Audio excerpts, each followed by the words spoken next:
Bonjour à tous, bienvenue sur le clan de Ruggleson, c'est Brax, dernière partie de la bannière de l'ombre de Cholet 2019. Je suis apparié contre Nobilis en Undying Dynasty. Undying Dynasty qui est un petit peu l'armée on fire en ce moment. Moi j'aime bien l'affronter, l'Undying Dynasty, alors je dis pas que c'est facile, attention, mais c'est un peu comme le CV en fait, je suis plutôt pas mal loti contre lui.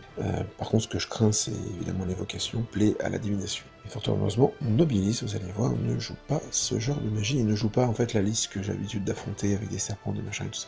Il joue un Descult Hiérarque général, wizard adepte de la cosmologie qui est le Hiérophante, donc là encore une fois, un adepte qui est le chef de l'armée mort-vivant. Un Descult Hiérarque, donc Wizard Master de la divination avec les Sacred Hourglass, permet de relancer les jets ratés d'invocation s'il les lance à 2D. Un Nomarque avec Alchemist Alloy, Lucky Charm, Shield, Évirement, Skeleton Chariot, Steed of Nephatra, qui donne donc à son char, mais aussi à l'unité de char qui rejoint le Ghost Step, donc ça c'est pas mal, parce que du coup, avec une unité de char qui est gigantesque, donc qui risque de traverser tous les décors, ça lui permet donc d'ignorer les décors, et surtout de ne pas faire de test de terrain dangereux. Et un tombe architecte tout seul, tout nu, qui est là pour donner sa fameuse régène à 5+, sur l'unité de Construct. En base, il a 7 Skeleton Chariot, qui sont les jeunes chariotiers et qui sont avec l'état-major complet, 20 Skeleton état-major complet pour pouvoir escorter les magiciens, 10 Skeleton archers, musiciens standards, Banner of the Untombed, donc ils vont arriver en embouche spéciale Undying Dynasty, donc en fait, il choisit un point de la map, il pose son régiment, il lance un dé sur 5-6, le régiment est là, et sur 1, 2, 3, 4, il dévie. On continue avec 8 Shapti, musiciens Parade Weapon, je suis content de voir qu'il n'y a pas de champion, 3 Great Virtues, un Sand Scorpion, donc lui qui va venir en même temps que le Skeleton Archer en embouche, un Battle Sphinx et 4 Tomb Reaper, donc les anciens Morghast, avec des halbardes. Nous sommes sur Hold the Ground et Frontline Cache, donc voilà. Ça c'est pas mal par contre pour la fin du tournoi d'avoir ce genre de scénario et de déploiement, c'est assez simple. En termes de magie, alors j'ai hésité à prendre la révocation, puis finalement je me dis, quand même, la relance pour blesser, entre le Sphinx que je blesse à 6, les Shapti qu'il faut être sûr de...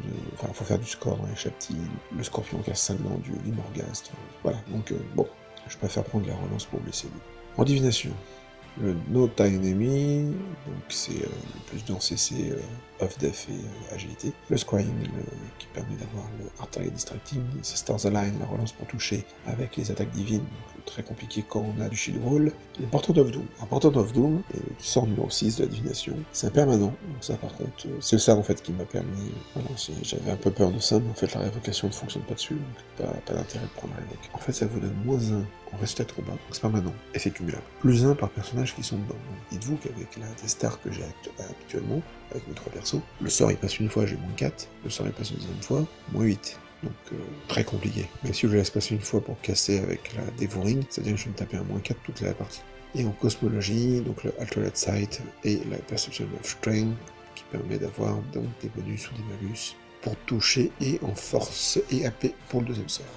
Les Grudge, les Shapti évidemment, les Skeleton Chariot et les Tomb Reaper, un petit peu comme contre l'ogre. J'aurais pu choisir le Sphinx, mais là non, j'ai 3 unités, elles sont nombreuses et qu'il faut absolument que je fiabilise les touches sur ces 3 unités. Nous sommes sur cette map, donc je déploie tout pour laisser mon adversaire commencer.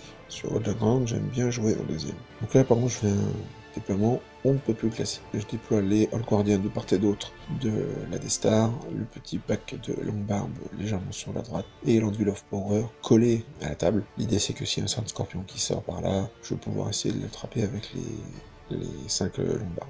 J'hésite longuement, et en fait juste avant que Nobilis ne commence à se déployer, je change, ce que vous voyez pas sur la photo, le Running Smith va aller dans les 15 Longbarb, parce qu'en fait il a pas beaucoup d'armure en face, et pour des raisons que j'ai déjà expliquées, j'aime bien parfois que le Running Smith puisse être un peu plus libre de ses mouvements, pour pouvoir peut-être aider plutôt les gardiens, plutôt que la Death-Star qui parfois n'a pas vraiment besoin d'aide. Donc le déploiement de Nobilis. À gauche, il y a les 5 Tomb Reaper qui met vraiment port de table. Ensuite, dans le champ, les skeletons avec les 2 sorciers, les chaptis juste devant, le sphinx à côté du champ, les 3 vultures, l'unité de chariot, le reste est en bouche évidemment, et ça vous donne ça.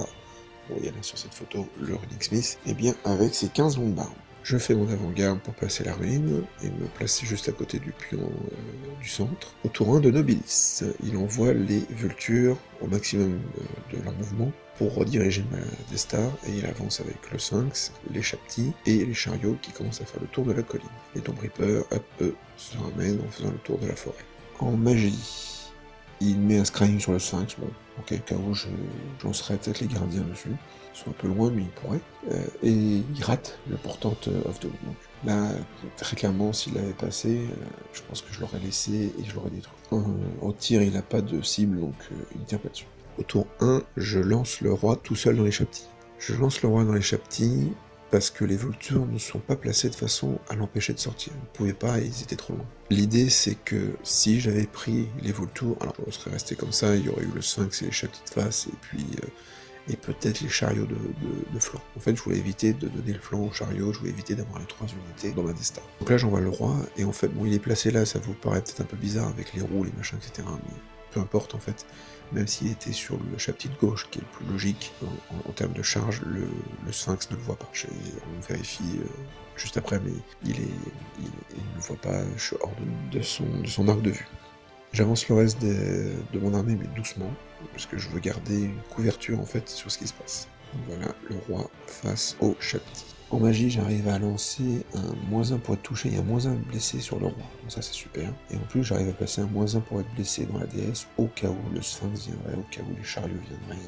Sur un malentendu, on sait jamais. Bien sûr, l'architecte a mis la régénération dans les chaptis. Au corps à corps, j'ai seulement le roi, donc je fais 7 points de vie dans les chaptis, il arrive à m'en faire 1, je gagne de 7, et donc il perd encore 6 points de vie, il reste 4 chaptis, dont un blessé, et je sais que malheureusement il va pouvoir en repop quelques-uns, mais c'est déjà pas mal. Au tour 2 de Nobilis. Au tour de Nobilis, pas de charge, et il rate ses 2 embouches. Donc ça c'est cool. Le sphinx vient se mettre sur cette magnifique photo. Bon, c'est plus flou là, faudra inventer un terme, qui vient se placer pour me charger le tour d'après. Les vultures se remettent un tout petit peu pour être sûr de bien rediriger la destin. En fait, bon, les bouges sans les bouger, quoi. Les chariots slide sur la colline, les Tomb Reapers se ramènent par ici. En magie, il arrive à mettre -1 en force et en AP sur mon roi. Il place un +2 en CC sur ses chaptis, mais je le détruis. Et au tir avec les archers avec les arcs des chariots, il va faire un point de vie sur les Old Guardians. Au corps à corps, je fais 2 points de vie dans les chaptis et il en repère 2. Mais vu qu'il avait passé un sort sur les chaptis, en fait, il en a fait repopper un. Donc, voilà. Donc, en fait, on se retrouve avec 4 chaptis. C'est un peu un statu quo, c'est un peu lourd, là, en fait. J'arrive pas, je fais que 2 points de vie dans les chaptis, c'est l'horreur. À mon tour 2, je fais une multicharge dans les Vultures avec la Destar et les gardiens, qui traversent les ruines et qui en perdent un au passage, qui était déjà blessé par les flèches. Les autres gardiens vont tenir en respect les Tomb Reapers sur la gauche. C'est pour ça que j'avance pas trop non plus, pour pas laisser non plus des charges trop faciles. J'aime pas les Tomb Reapers, les Tomb Reapers c'est très compliqué dans les gardiens. Mais là je me dis, si jamais il veut aller dans la Destar, il n'y a pas la Hearthstone, la Hearthstone elle est sur le roi, donc il faudra que je vienne en renfort très rapidement. Et donc j'avais au début dans l'idée de garder les 15 longues barbes pour chasser du scorpion, mais en fait vu que c'est eux qui escortent le Running Smith, je me place à 12 pouces de mes 2 unités qui sont encore à corps, de façon à fiabiliser les sorts. Donc en magie, j'arrive à repasser un -1 pour être touché et blessé sur le roi. J'arrive à repasser encore un -1 pour être blessé sur la Destar. Au corps à corps, je fais une égalité, roi contre chaptis. Bon. Et je tue bien sûr les vautours et je me reforme comme ceci. Face au Tomb Reaper avec la Destar et les gardiens qui regardent le sphinx qui va soit chargé dans la Destar, soit chargé dans le roi, dans les 2 cas, je les vois et surtout je suis de face par rapport au chariot. Et je vous dis n'importe quoi en magie, il n'y a qu'une -1 blessé qui passe sur le roi. À la fin, au tour 3 de Nobilis, il lance les chariots dans les gardiens, donc ça je m'y attendais un petit peu, le sphinx dans le flanc du roi, ça pas de souci. Par contre ce que je trouve bizarre c'est que il ne fait rien avec ses Tomb Reapers. Le scorpion apparaît à côté de Landville, bon il dévie mais avec son mouvement il revient, et les 10 archers et squelettes arrivent, ils dévient, ils arrivent sur le bord de table, Ils font donc tous un test de terrain dangereux, il y en a un seul qui meurt, donc voilà, Landville est mal barré. Et il me joue encore un cache-cache avec les Tomb Reaper en sortant de l'arc de vue de mes gardiens. Donc voilà, le corps à corps qui va faire mal. En magie, il arrive à passer le -1 en force et AP sur le roi, où je tape à force 5, AP 2. Bon, moi je pose Milestone, hein, parce que là, j'ai quand même un monstre sur le côté. J'ai dissipé le Scrying, fort heureusement. Corps à corps, je perds 2 points de vie dans le roi, et je tiens grâce à la reroll de ma BSB qui n'est pas loin.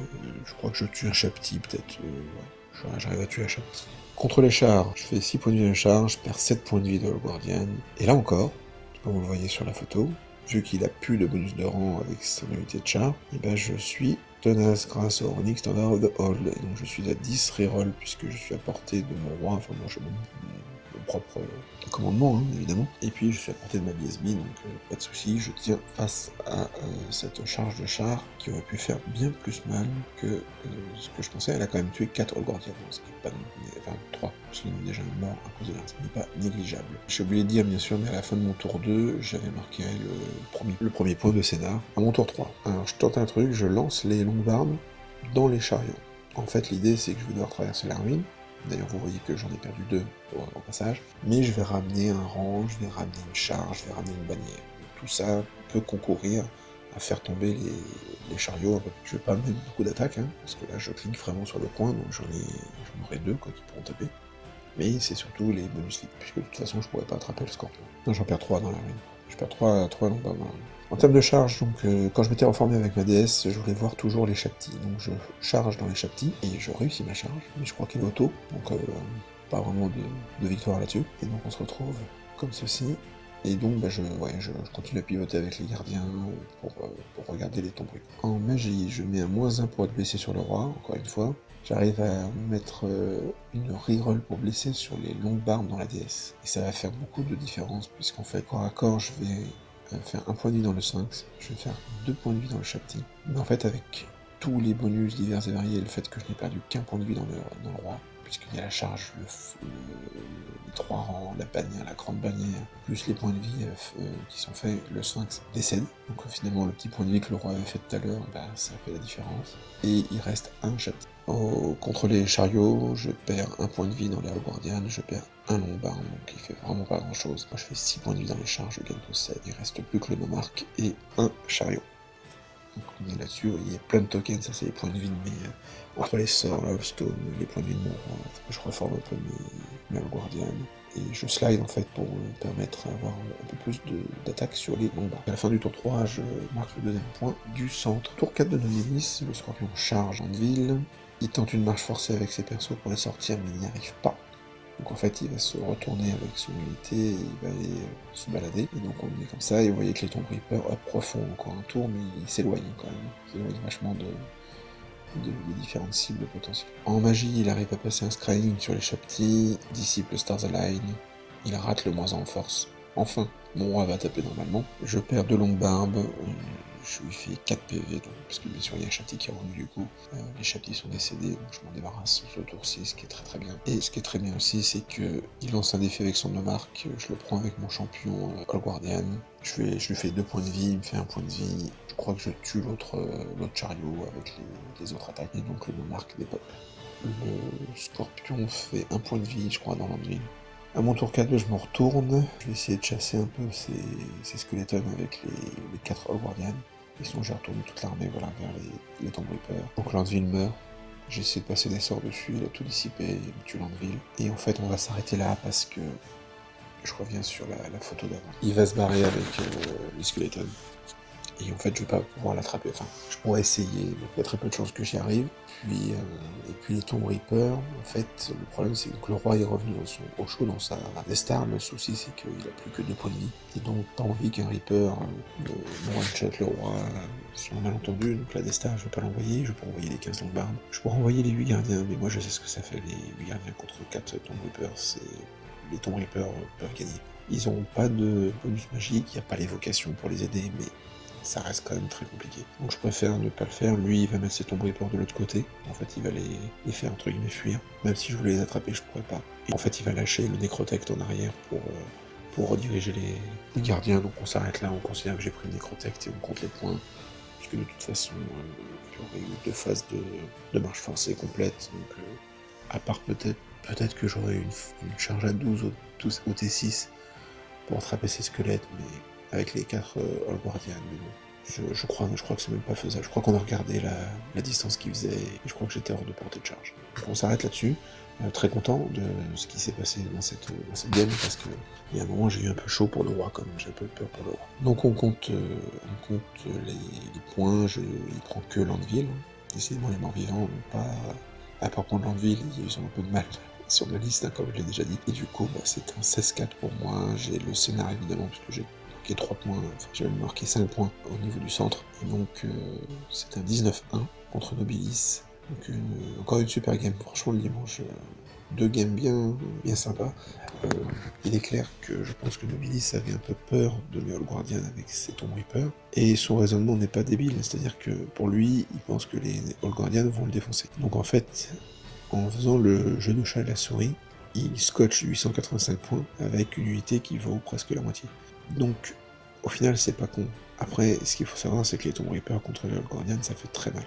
Il joue pas l'évocation, donc il a pas les doubles relances, mais un Tomb Reaper qui charge des unités de 4 Tomb Reaper qui charge les All Guardian avec une relance pour toucher par exemple, c'est très dur à encaisser pour moi, parce que il est force 6 AP3 avec ses halbards, c'est une 6+, il a bien sûr la Koufat. Après, moi c'est vrai que je suis en relance pour toucher, parce que j'ai la force 6, donc...